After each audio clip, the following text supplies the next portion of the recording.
Assalamualaikum warahmatullahi wabarakatuh. Perkenalkan, nama saya Novik Andriana. Saya merupakan peserta pembatik level 2 tahun 2021.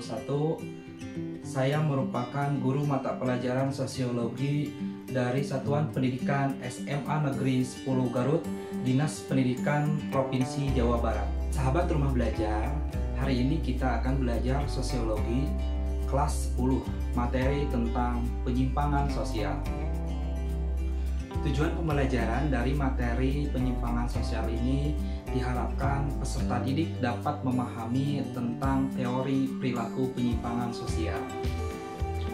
Penyimpangan sosial adalah perilaku yang tidak sesuai dengan nilai dan norma, dengan adat bahkan budaya yang ada di dalam masyarakat. Penyimpangan sosial cenderung kontradiktif dengan aturan formal maupun aturan non-formal, baik itu aturan tertulis maupun aturan yang tidak tertulis yang ada di dalam masyarakat. Teori yang pertama adalah teori anomi. Teori anomi berasumsi bahwa perilaku menyimpang yang dilakukan oleh seseorang ataupun sekelompok masyarakat itu disebabkan karena adanya ketegangan struktur yang ada di dalam masyarakat itu sendiri. Dengan kata lain, teori ini juga disebut sebagai teori keadaan masyarakat tanpa norma, yaitu di mana masyarakat hidup beraktivitas tetapi aturan-aturan yang ada di dalam masyarakat itu sendiri tidak berjalan semestinya, disebabkan karena melemahnya penegakan aturan-aturan yang ada di dalam masyarakat itu sendiri. Teori yang kedua adalah teori yang dikemukakan oleh Edwin H. Sutherland atau disebut sebagai teori diferensiasi association.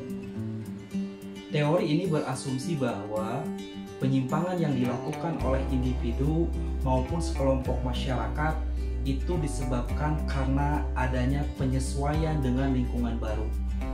Lingkungan yang kurang sehat, yang tidak baik, sehingga mempengaruhi orang tersebut untuk berperilaku menyimpang. Teori yang ketiga adalah teori labeling.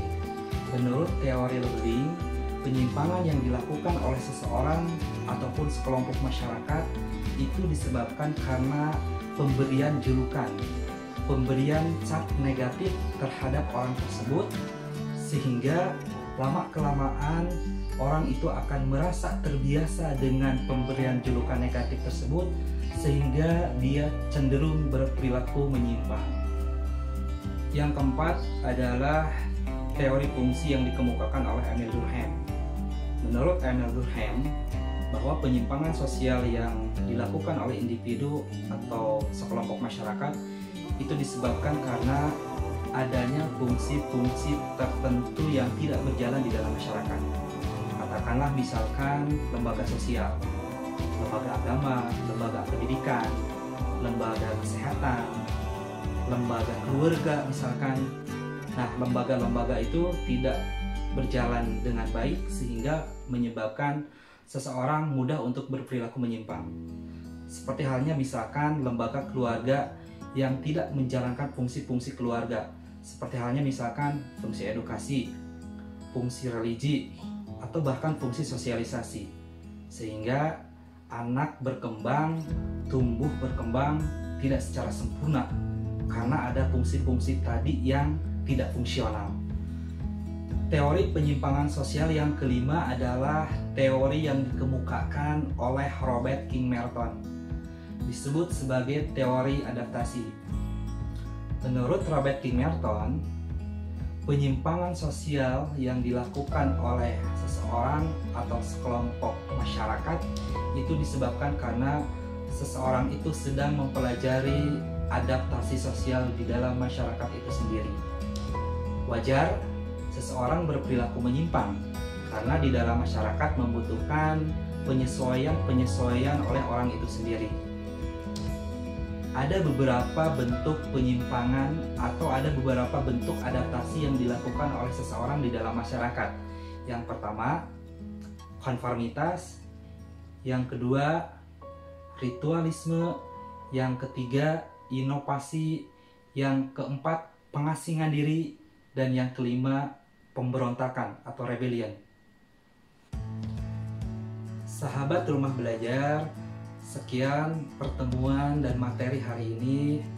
Kalian bisa mempelajari lebih mendalam tentang teori-teori penyimpangan sosial di berbagai sumber. Salah satunya adalah sumber Rumah Belajar. Terima kasih.